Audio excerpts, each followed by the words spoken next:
Bonjour à tous, nous sommes au Club des Pyramides pour la première édition du Master Jeune Île-de-France. Avec nous, son président, Germain Roche. Salut Germain. Salut, comment vas-tu? Très bien. Eh bien, d'abord, un succès, un sacré succès, quand on sait surtout que ça s'est fait en l'espace de quelques mois, ce circuit. Comment ça a été mis en place, pensé et lancé si rapidement? Écoute, moi déjà je suis assez bluffé parce que ce qu'on voit aujourd'hui, c'est en fait l'apothéose de quelque chose qui a démarré le 8 février. Je te rappelle, la première étape de ce circuit qui compte 12 étapes a démarré à Vers-sur-Marne, donc à l'autre bout de l'Île-de-France, et s'est terminé dans les Yvelines il y a 8 jours. Et aujourd'hui, on a le master dans ce fabuleux club qu'est les Pyramides. Donc, en fait, c'est Fabien Lesault qui a rejoint les équipes de la Ligue Île-de-France, a été une pièce maîtresse dans l'édifice qu'on construit en fait progressivement, avec bien entendu Catherine Lefebvre, qui est la présidente de la commission régionale Padel depuis un bout de temps maintenant. Et en fait, l'idée qu'ils avaient émis ensemble à l'époque était de dire qu'est-ce qu'on peut faire pour, rassembler un maximum de jeunes joueuses et de jeunes joueurs sur un circuit qui soit le plus dense possible et qui leur permette de jouer très régulièrement, pratiquement en fait tous les week-ends. 2, de permettre également de repérer des talents qu'on n'a pas forcément identifiés en fait au départ. Et puis 3, quand même de donner une visibilité au padel auprès des jeunes. Qui est pas forcément une chose qui est acquise aujourd'hui, parce que nous on vient du tennis et puis le tennis, les dispositifs sont en place depuis un bout de temps.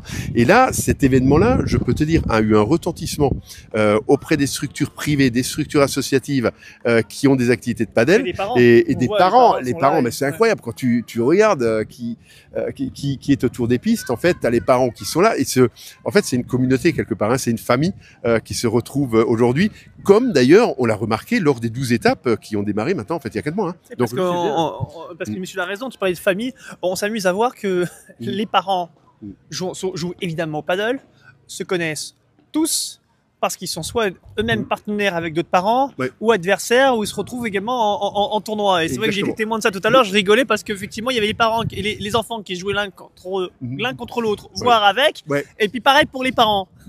Tout à fait. Et d'ailleurs, je vais te raconter une petite anecdote. J'ai discuté avec quelques jeunes là, qui ont matché aujourd'hui, et une fille avec qui je discutais, qui va avoir 15 ans, me disait avoir perdu tous ses matchs aujourd'hui. Par contre, elle avait la banane. Et donc, elle m'explique que depuis début février, elle a participé pratiquement à l'ensemble des étapes du circuit. Elle ne gagnait pas souvent, mais par contre, elle retrouvait pratiquement tous les week-ends des copines, des copains, les parents qui la reconnaissaient, lui faisaient la bise. Et en conclusion de notre discussion, elle m'a dit « Je me demande ce que je vais faire les 2 prochains week-ends. » Ah, bon. C'est vrai que l'anecdote est plutôt sympa. Autre élément peut-être intéressant, c'est de voir que, je ne sais pas si dans le tennis ça se voit souvent, mais on l'a vu en finale U12, une paire mixte contre une paire garçon.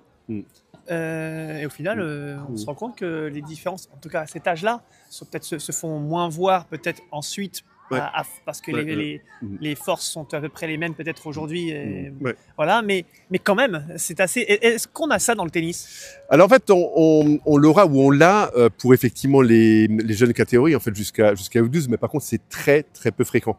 On l'a fait d'ailleurs dans le cadre des championnats par équipe U12, où on avait également la possibilité de mixer des équipes et des joueuses qui venaient de différents clubs pour effectivement embarquer un maximum en fait de jeunes filles dans ces championnats-là. Mais c'est vrai que dans le padel, quand on regarde et quand on a vu ce qui s'est passil sur les 12 étades de ce circuit jeune élève, c'est devenu commun, exactement. Et puis tu as raison, il y a des filles, faut les accrocher pour les battre. C'est Marianne, la coach justement de la paire qui a remporté chez les U12, qui me disait tout à l'heure, les filles à cet âge-là sont quand même en général plus matures que les garçons. Et d'ailleurs, la fille qui jouait, il y avait 3 garçons et une fille, celle qui était la plus mature sur la piste, c'était effectivement la fille, d'ailleurs c'était elle qui portait son équipe. Absolument, c'est effectivement ce qu'on a observé. Et c'est vrai que jusque dans les catégories U12, mais on a quelques exemples également qu'on a vu en U14 tout à l'heure, où déjà physiquement, et puis également mentalement, ils étaient plutôt leaders dans leur paire. Impressionnant.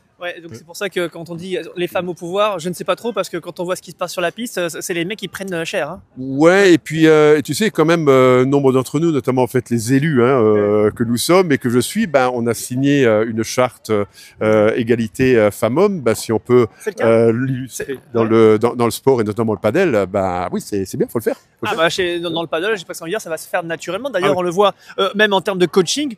On voit bien que c'est assez mixte. Il y a des coachs, les mêmes, des coachs dames, des parents mères dames. Moi, j'ai l'impression dans le tennis, en tout cas dans les tournois que j'ai pu voir ici ou là, c'est globalement des mecs des hommes qui gèrent et qui coachent. Ouais, tout à fait. Et d'ailleurs, c'est une discussion que j'avais eue avec Fabien et avec Catherine avant que le circuit soit mis en place. Oui, Catherine Lefebvre et Fabien Lesault. Assurons-nous quand même, en fait, qu'on n'ait pas 5 à 10% de participantes parmi les 140 qui ont quand même fait le circuit. 140, c'est beaucoup. Et j'ai pas les chiffres exacts parce qu'il va me les donner en fait tout à l'heure en conclusion de ce master. Mais on a eu un pourcentage de filles bien supérieur en fait à ce qu'on attendait au départ. Et ça, déjà, c'est un premier succès. Oui, parce qu'on le rappelle, le master, on a 3 catégories. Les filles et les garçons sont mélangés. Au final, on voit que les filles étaient là. Les filles étaient présentes dans les 3 catégories. Dans les 3 catégories.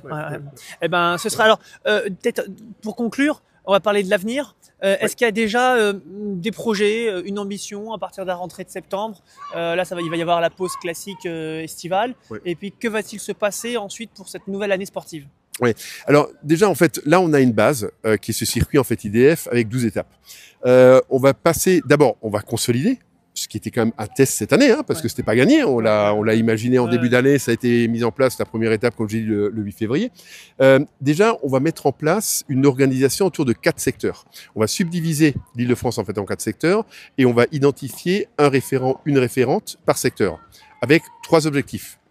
Repérage détection, donc participer d'une façon active à ces opérations de repérage en fait des jeunes talents, mais également organiser des tournois par secteur, notamment en fait au travers de P25, mais de P50, de P100.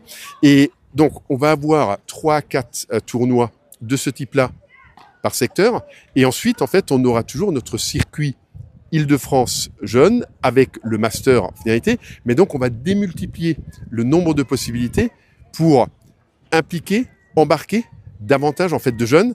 Aujourd'hui 140, j'espère le double l'année prochaine.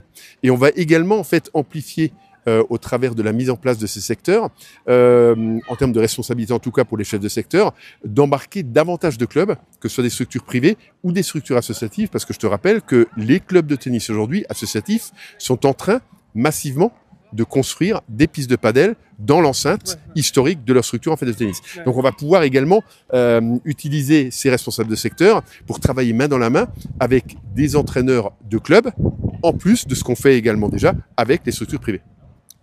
Ce sera le mot de la fin avec le président de la Ligue Île-de-France. Merci Germain. Merci Franck, à très bientôt, au revoir.